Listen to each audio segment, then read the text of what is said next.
Ներքին գործերի նախարարության արտակարգ իրավիճակների կառավարման ծառայությունը դիմում է քաղաքացիներին դրսևորել բարձր քաղաքացիական պատասխանատվություն բնության մեջ տեղաշարժվելիս, դաշտային և անտառային հրդեհները կանխելու նպատակով։ Կոչ են անում չվառել խոտածածկ տարածքներ գյուղատնտեսական հողերում, անտառի կամ դաշտի հարևանությամբ, ինչպես նաև չթողնել կրակի որևէ աղբյուր անտեսված, հակառակ դեպքում օրենքով սահմանված համապատասխան միջոցներ կձեռնարկվեն։ Ծխի կամ հրդեհի օջախ նկատելու դեպքում անհապաղ զանգահարեք հանրային անվտանգության կառավարման կենտրոն։ Մոտ, երբ աշունը գալիս է, յուրաքանչյուր մարդ իր արտերը եւ տանը հայաթը, ցախերը եւ տերևները հավաքում եւ այրում է։ Իհարկե դա մաքրության մեծ խորհրդանիշ է, յուրաքանչյուր մեկը իր հայաթը եւ արտը ուզում է մաքրել,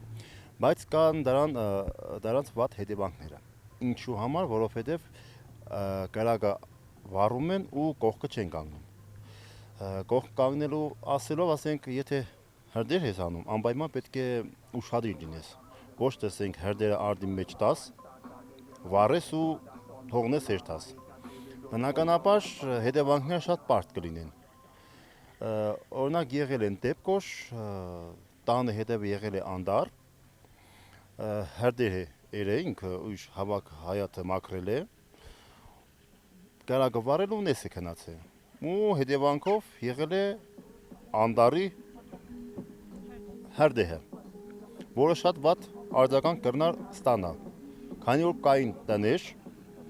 կրնային տներն այրվի, եթե քանի որ շատ չոր է եղանակը, հողը շատ չոր է, ամեն վտանգավոր հրդեհնա կրնա վտանգ ներկայացնել իր մենեն։ Դրա համար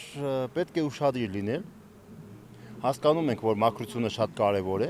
բայց մաքրության հետ մեկտեղ պետք է ուշադիր լինես, քանի որ կրակի հետ խաղ չեն անում։ Անձամբ ես, երբ կրակ եմ անում, հայաթն եմ մաքրում, մինչև կրակը չմարի, ես կողքից չեմ հեռանա։ Որովհետև կրակը չես կրնասել, վերընթացքում, ժամանակ ինչը կրնա տարածվի։